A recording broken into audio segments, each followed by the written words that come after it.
yeah. Anyways, yeah, we used to talk about it. Anyways, so back to my story here about New Year's. I have no social networks to speak of in this town. So tonight, I was on Facebook and, or not tonight, but like last, it's been 12 It hours. would have, yeah, less than So I 2 hours. posted on my Facebook status, it said 8 hours to go. And I'm looking at another burn New Year's, something to that effect. Anyway, I wasn't even paying attention to this.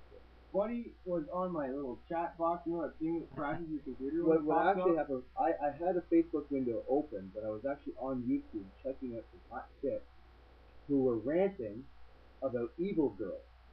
Oh yes, you should Oh. tell us about that. I'll save that a little bit for that later. Okay. But yeah.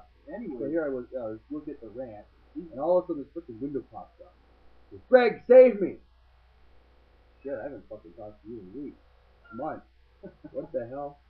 So I went, what's wrong? He's like, check my status. So I flip over and I read the 8 hours and burnt on New Year's. Like, you're looking for a party. He goes, hell yeah. I said, well, I wasn't gonna go, but my sister's having a party. And he's like, fucking get me there. So I'm like, well, no surprises. I'm gonna call her first. So I gave her a call up, and she's like, well, I don't really know him, but Jeff and Chris kind of remembered him from high school. So. Which is stellar because like I had not remembered Jeff at all, and but then I saw his face. I was like, wow, yeah, I do know this guy. And then Chris, if you've seen my video, My Capio, he is the co-writer of that song, and I played that for him tonight. And he You was should have seen the look on his face. He's like, I know that song. Where do I know it? That's my song. I wrote that song. I wrote that. And you even remember that part at the end where, goodbye. He was so excited. So, I can't believe you know that song. Who the hell knows that song? I was 12 years old when I wrote that song. Oh, we wanted to shoot a reaction shot of that, you know, kind of in the spirit That would have been girls sweet. one cup and stuff, but you know, he didn't want to have his face on YouTube. So, You were totally. Even I was like, I wouldn't do that. Check my advice. No, I wouldn't do that. That's kind of cute. Oh, nasty. I should have recorded that one. Oh, great. Anyways, yeah. So no, it was a great time, and so you smoke it. I might as well have one too. Oh, speaking of smoke, this is one thing that I like about Ontario. I probably, besides Father Gregarious here and a couple of people around here that I really do enjoy their company, the one thing that I really like about Ontario is this. Native cigarette. That's fucking right. You go out to the fucking reserve around here, you can get a bag of 200 cigarettes, A carton. which is basically a carton, for 17 bucks. 24 for the nice brand. Yeah, these are basically, from what I understand, they're swept up off the floor, but they're still smokable, and it saves me about 300 bucks a month. You should hear Jeff. Jeff buys the ones that are kind of like for 20 bucks. They're still in boxes like mine, but they're roughly the same quality as that. And they come out, and like half the tobacco is falling out of the cigarette. So he's like, "Get a freaking work ethic."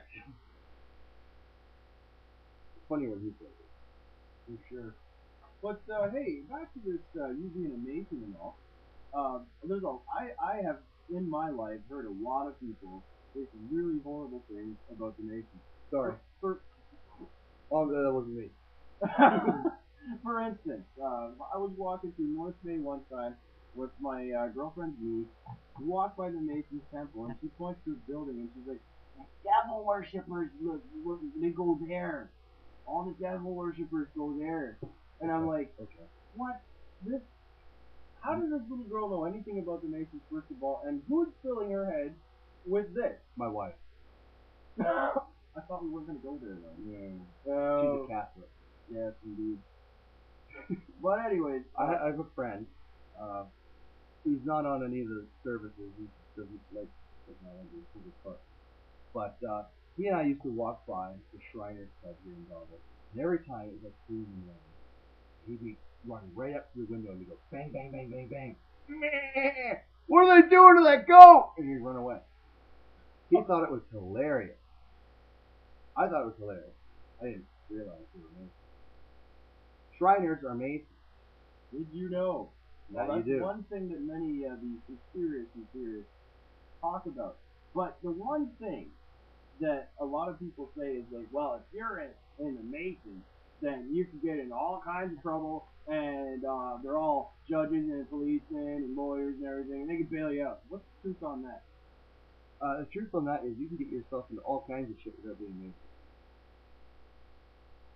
As my subscribers would all know. As for people bailing you out, that kind of shit does not happen. Has not happened in 300 years. If anyone put, their job on the line to protect a brother simply because he happened to be a brother in their court, not only does he have to deal with the shit that goes on in regular law, because you can't fucking do that, right? But Masonic law as well. If it turns out that you let someone off because they were a brother, as a judge, right, that's big time shit. But then as a Mason, Grand Lodge is going to find out, and they're going to hold you on trial on top of that trial. That's fucked up, man. That kind of shit doesn't happen anymore. Yeah, so basically, when you're a Mason, all you will get as a Mason is a fucking discount on getting your car fixed. That's pretty good reason. I got that. I might have to look into that. Well, actually, my wife got that. Only trouble is you have to believe in God in order to join. I kind of have to believe in an all-powerful creator. An all-powerful? Oh, really? I was told you had to believe in God to do that. Well, God comes by so many names, you can't call him God.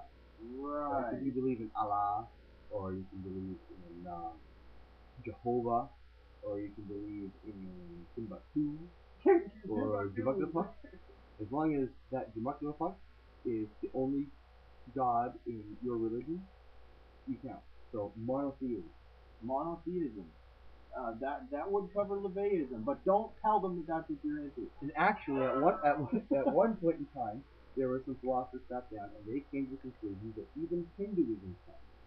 Because within Hinduism, there are a number of gods and semi-gods and deities. But they got Brahma. But they've got Brahman, and they have Vishnu, and they have Shiva.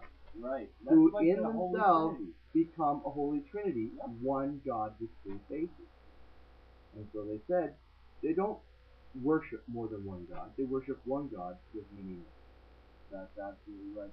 So there you go, folks. The Masons are not the evil, devil-worshipping, corrupt people that you thought they were. That the Catholic stuff is. What do they? Why don't you tell that joke? That sums up exactly. Yeah. I made one of my brothers tell me this thing. It's how many Masons does it take to screw a light bulb? How many? Well, it takes 3. It takes 1 apprentice to screw in the light bulb. 1 apprentice. It takes 1 master of maintenance to oversee his work. 1 master of maintenance. And 1 past master to complain about how it used to be done. I love that shit. We didn't do it like that in the old days. We had to turn them clockwise 6 times. So that's pretty much it. The Masons are a bunch of old guys who get together, share stories, and have a good time doing it. Anyways, thank you. I am Mr. Tavares. This is Friday Gary. Signing off. Have a good night. Happy New Year. Timo.